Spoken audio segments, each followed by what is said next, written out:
Testing, testing, 1, 2, 3. Breaking news! This week, we are in the book of Exodus!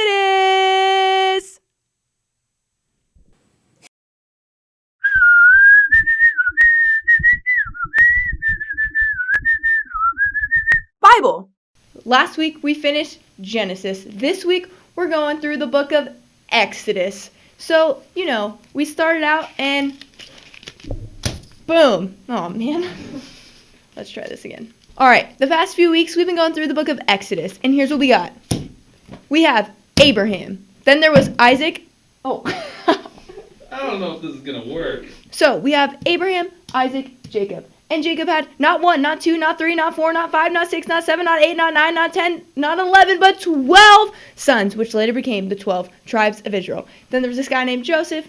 Joseph ruled the land, but then we got 400 years later. Let me say it again. 400 years later, we get the book of Exodus. Exodus 1 to 18 is what that post-it note said. All right, so Exodus 1 through 18 can be titled Exodus from Egypt. We're just going to go really quick through Exodus 1 through 18 as told in Delaney's post-it notes. So get ready for this fun.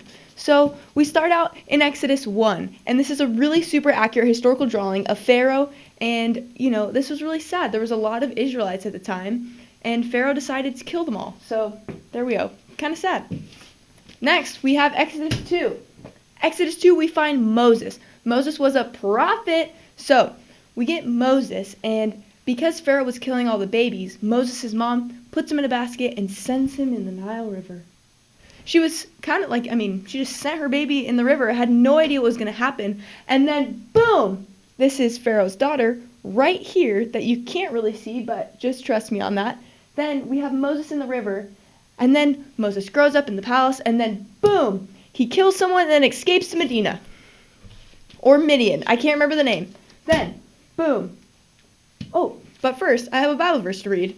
It says, God heard their groaning, and he remembered his covenant promise to Abraham, Isaac, and Jacob.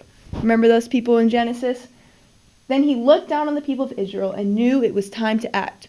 So before Moses flees, the people of Israel are really struggling. They're being oppressed by the Egyptians. It was just bad, bad, bad, bad, bad.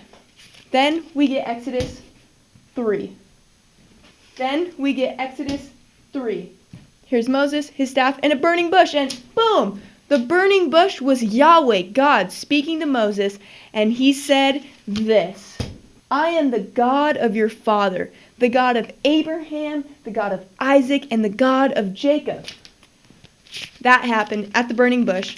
And then eventually, Moses is like, who should I say that you are? And God says, tell them I am who I am.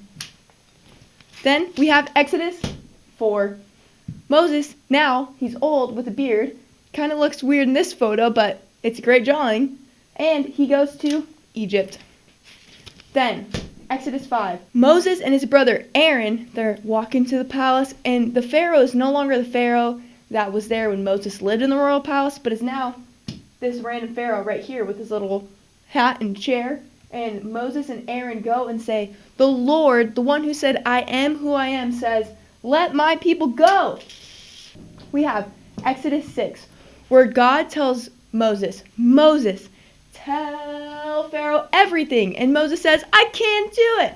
So then Aaron helps him out, and the Lord is with him because, remember guys, God is committed to creation. He's committed to his people. And we saw back in Exodus 2 and 3 that God is committed to his people with the covenant of Abraham, Isaac, and Jacob. Up next, Exodus 7. Things are going to start getting weird. Let the plagues begin, everyone. God turns the water into blood. Then Exodus 8 happens. 7 days later, flies, frogs, gnats, plagues are bad. And then, boom, livestock, they're dead. Then hail happens, and then people get boils on their body. Oh my gosh!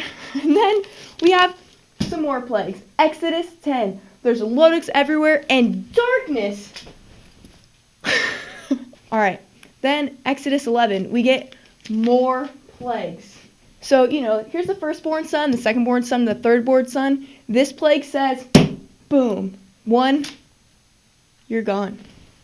Now, Exodus 12, we get the Passover. God enacts this plague throughout the land of Egypt.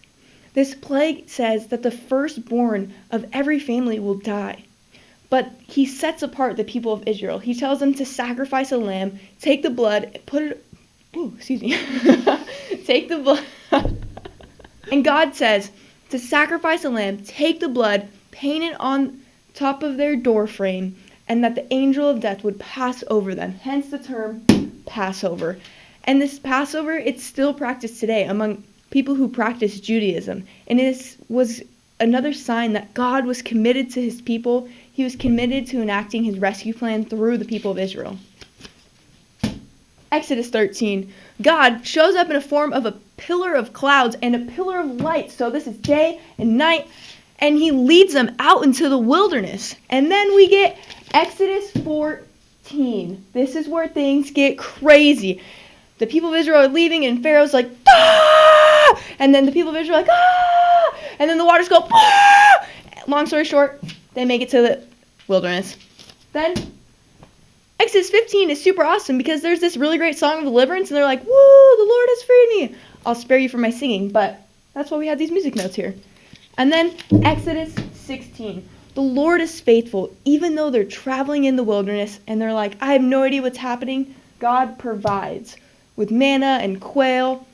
But the people of Israel, they're still struggling to follow God, even though he just freed them from the people of Egypt. Then we have Exodus 17. The people are complaining, they're thirsty, it's hot in the desert, probably. They don't have any water, so God's like, yo, Moses, strike a rock with your staff and water. Then Exodus 18. We've just gone through the first 18 chapters of the book of Exodus, and now we have the people of Israel. They are in the wilderness, and that's where we're going to leave off today as we talk about how God delivered the people of Israel out of Egypt and into the wilderness, into the promised land that he promised, and followed through on his covenant to his covenant people. But for now, let's just remember these people in the wilderness, and have a good day, everyone. That might be the most chaotic episode we've done. But like in a good way? Yeah. Okay.